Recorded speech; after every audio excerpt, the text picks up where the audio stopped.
trim 3 or more hours off your work week. There's a webinar with my friend Angela Watson that I'm recommending. Just go to coolcatteacher.com/trim. I'll tell you more about it at the end of the show.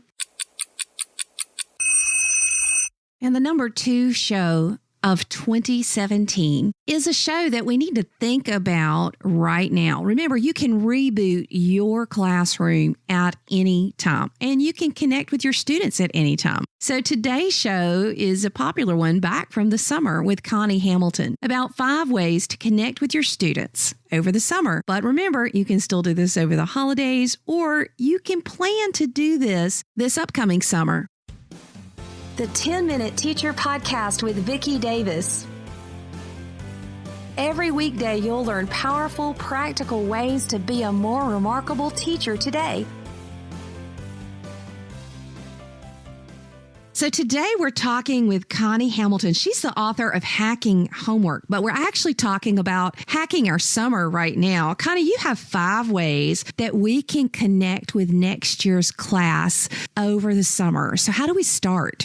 Well, the first thing is to get a survey out to those kiddos as soon as possible. So if the school year hasn't ended yet, get an interest survey out for students to find out what their likes are, what kinds of crazy pieces of information, tidbits that maybe the average person wouldn't know, to collect as much information about students as possible and try to keep it lighthearted and personal, not so much of the, what are your goals for the school year kind of teachery stuff.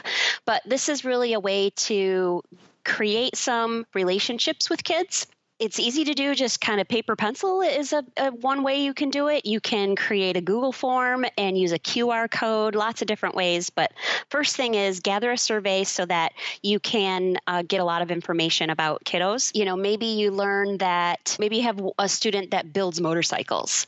And so then you can use your summertime to look for ways within your natural curriculum to make connections to building things or problem solving. And so, maybe when you get to a problem-solving section of your curriculum, you might go to that student and say, hey, when the bike doesn't work, how do you go about fixing that? What is your process for solving that problem?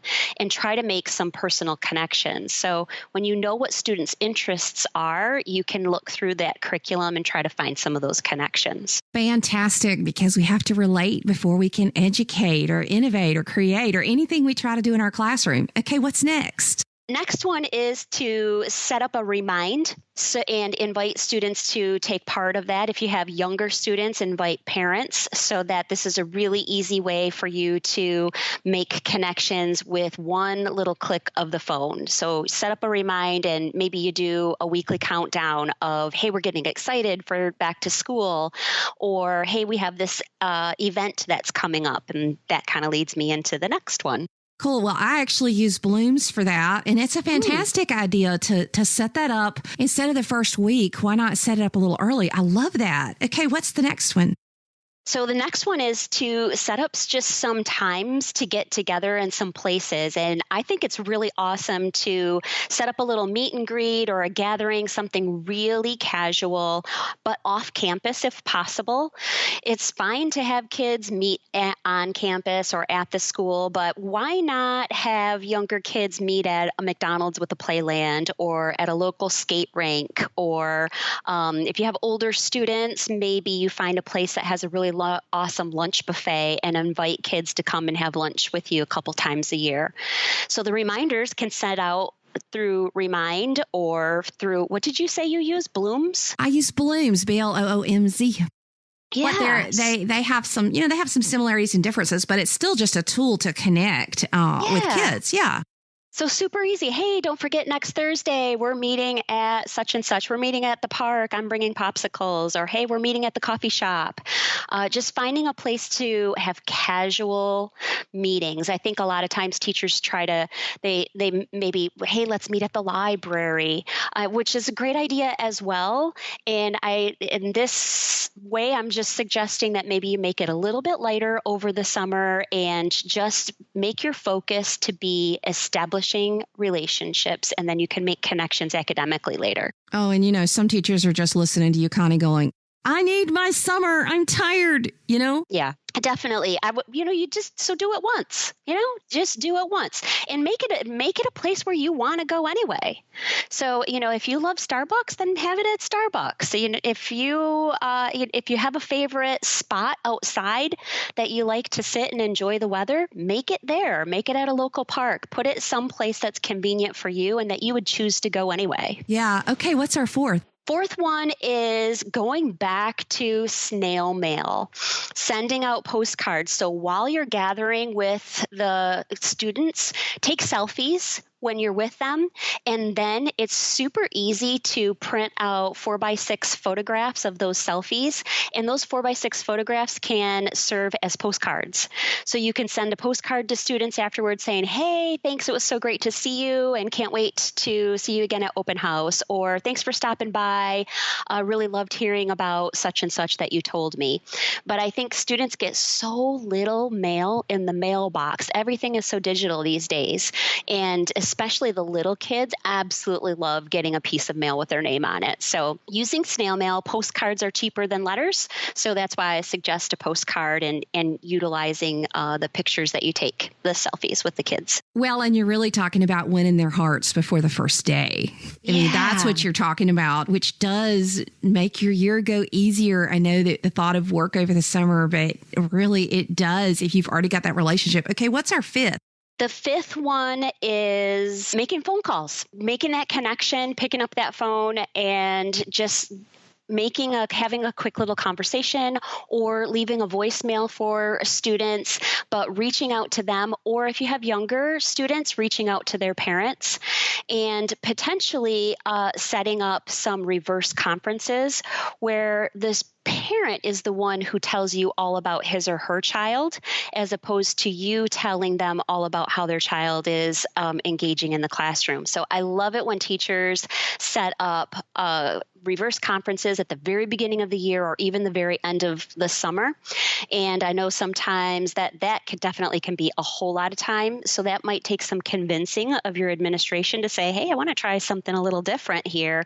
But boy, you want to talk about setting up a great rapport with families and parents right out of the gate to say, I just want to hear everything that you have to tell me about what's so awesome about your child. And I'm going to take notes like crazy and use that throughout the year to make connections and make sure that I'm personalizing and differentiating for your student.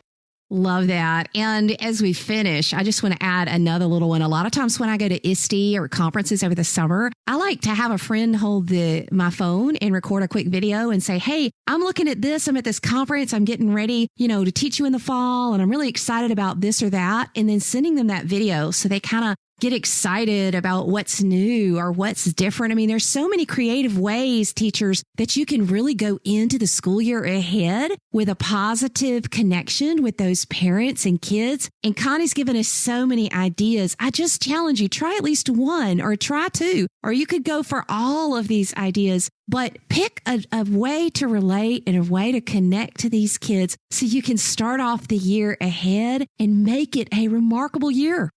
Part of learning to be a great teacher is learning how to do things more efficiently. A program that has helped me be more efficient is Angela Watson's 40-hour work week. Now, I talked about at the beginning of the show a webinar she's doing that will help you trim 3 or more hours off your work week. You just go to coolcatteacher.com/trim. But if you want to find information on the 40-hour work week program, it does not mean that you will be able to just work 40 hours a week. Although there are some teachers who get down to that level, because I'm still 50 to 60 hours a week myself, but I have saved a good 5 hours a week by going through this program. So if you want to learn more about the program itself, just go to coolcatteacher.com/40. And that's either the number 40 or you can spell out 40. Either way will get you there. Take a look at this program. I am an affiliate for the program, so I do make a small commission if you decide that you want to sign up and join the program. However, you can also Google it. So I hope you enjoy. It's a great resource, and I've heard from a lot of you who joined last year how much you've enjoyed the program.